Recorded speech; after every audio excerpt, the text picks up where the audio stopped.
Anything you're dealing with in this life, Hebrew tells us it's a throne we could come to how? Boldly. In times of need for what? Mercy and what? Grace. So right now that throne, watch this, is open. But when he comes, he will switch thrones. He will go from a throne of grace to a throne of judgment. A throne where there is no second chance. There is no more grace. There is no more crying out. There is no more Lord help. There will be no more. When he sits on that second throne, everybody's fate will be sealed. In the same way, as I'm talking to you right now this morning, there is a mega tsunami of end time prophetic events that is racing towards humanity. And that the only warnings we have against that mega tsunami of apocalyptic events that is speeding towards humanity is the prophetic warnings of the Word of God. Matthew 25, verse 31, the Lord said, when the Son of Man comes in his glory and all of the angels with him, he will sit down on his glorious throne. Now I want to draw your attention to the word when. Very, very important word. This is not hyperbole. This is not a parable. This is a prophecy of Christ. When, meaning no one will stop this event from happening. He is coming again. Now, there are too many people living life who don't know what happened, don't know what's happening now, don't know what's about to happen because they don't have a biblical worldview. And for those of us who are followers of Christ, we should have a biblical worldview. That is, you should see the world through the lens of a biblical context. To see the world through a biblical worldview, you will understand 5 things very importantly. You will understand that in the beginning, God created a perfect world. And that world was spotless and without blemish. That is creation. We would understand that mankind rebelled against God, and because of their rebellion, sin and death entered the world, and because of that, we deal with sickness and disease and murder and war and insecurity and violence and shame and rape and molestation. We deal with all of that. How could a loving God exist while mankind is suffering because you don't have a biblical worldview? A loving God exists when you understand a biblical worldview, because we understand because of the fall, part 2. We live in a world that is broken. Then we understand because of a biblical worldview, we're living in an era right now called redemption. This era between when Christ came and that all the way through the end of the tribulation period, where all God is doing right now, watch, is issuing invitation.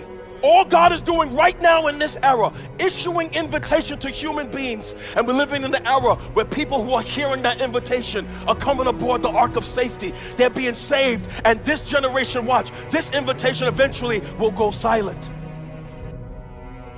And what is coming next is what we read today in the text.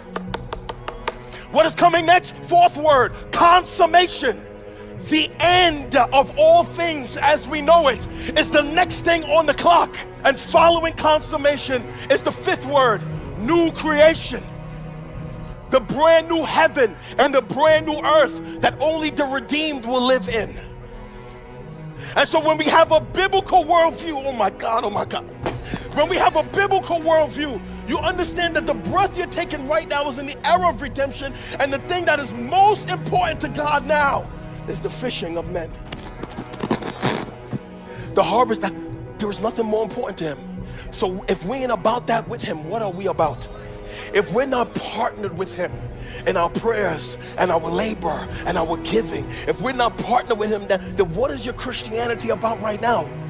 It is fluff, it is boring devotionals, it is dumb books, it is conferences that have no meaning. It's us going to service and then going to dinner and then not caring about this until next Sunday.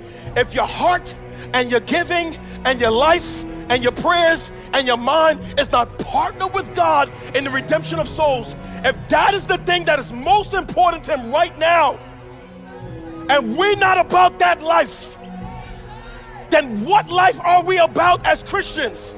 And the reason we're not about that life, because you're too attached to right now. When was the last time you was in prayer and said, Lord, I look forward to the day that I will be with you? You've never said that because you're too attached to right now. You think this is the best that God has to offer. But the Lord prophesied that all of this is coming to an end. Watch. When is it coming to an end? When the Son of Man comes. How will he come? In glory. You remember what he taught? The sun will be darkened. The moon will not give its light. The cosmic powers of the heavens will be shaken, and the stars will fall from heaven.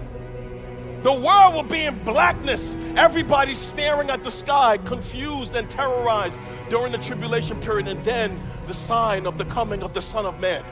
We will see him, every eye will see him coming on the clouds of heaven with power and great glory, with flashes of light and thunder and lightning. He will burst the sky, and everybody will see him coming in the sky with power and great glory, and the world will mourn and tremble.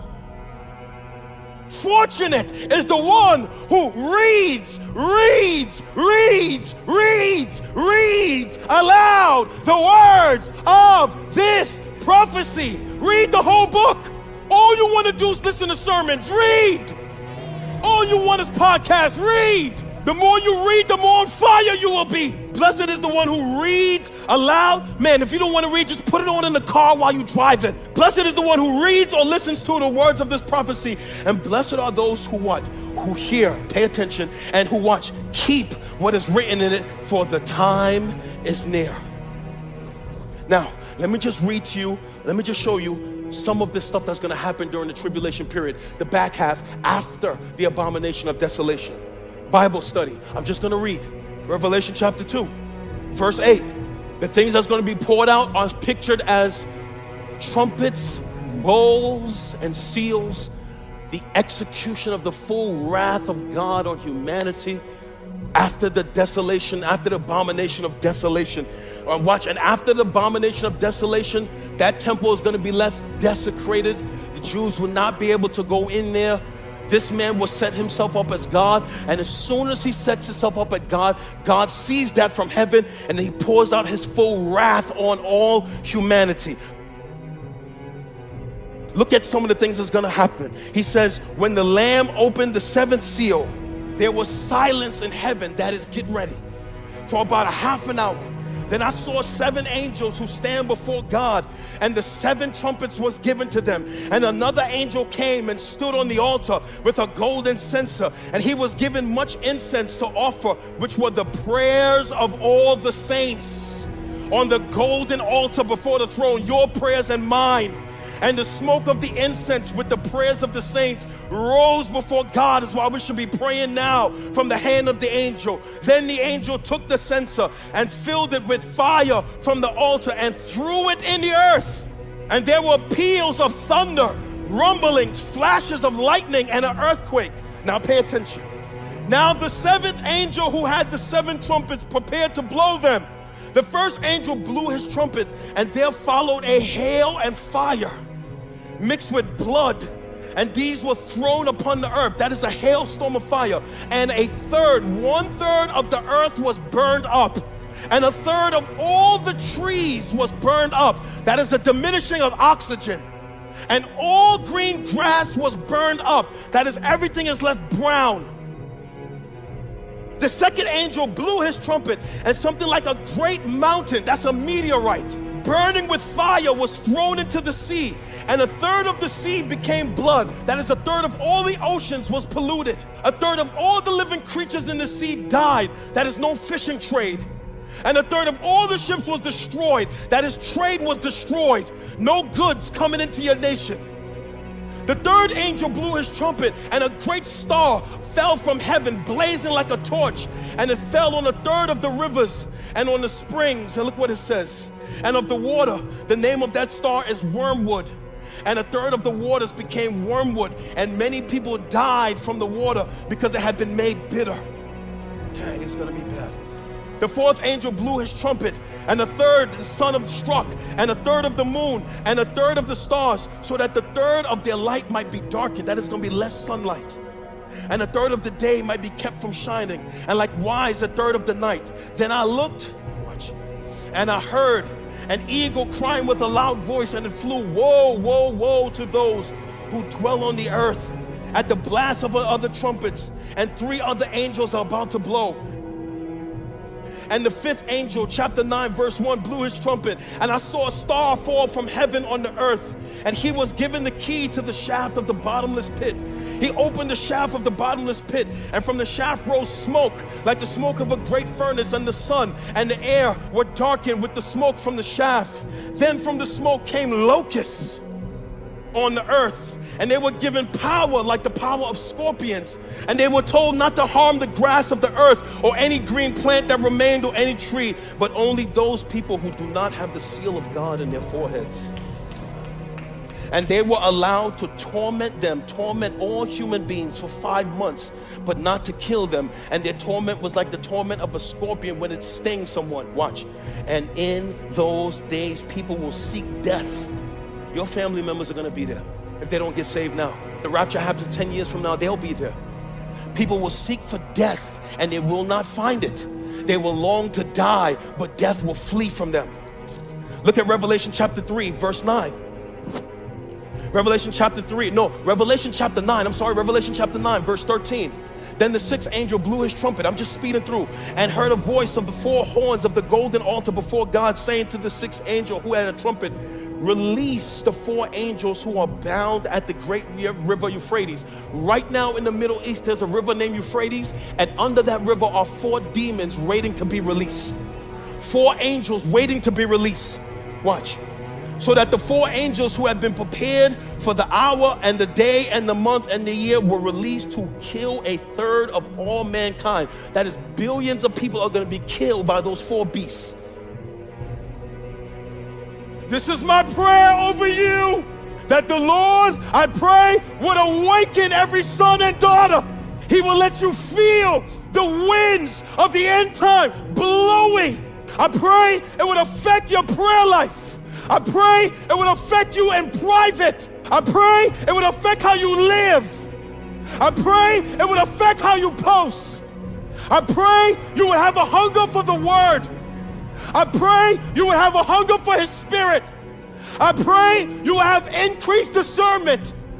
I pray you will be grieved in your heart for the lost. I pray you would care about the spread of the gospel, and that you would give everything that God has given you, your mouth, your talents, your abilities, your resources. We would work together for the spread of the gospel. I pray you will be awakened, you will be burned, you will be stirred. Your eyes, God, will see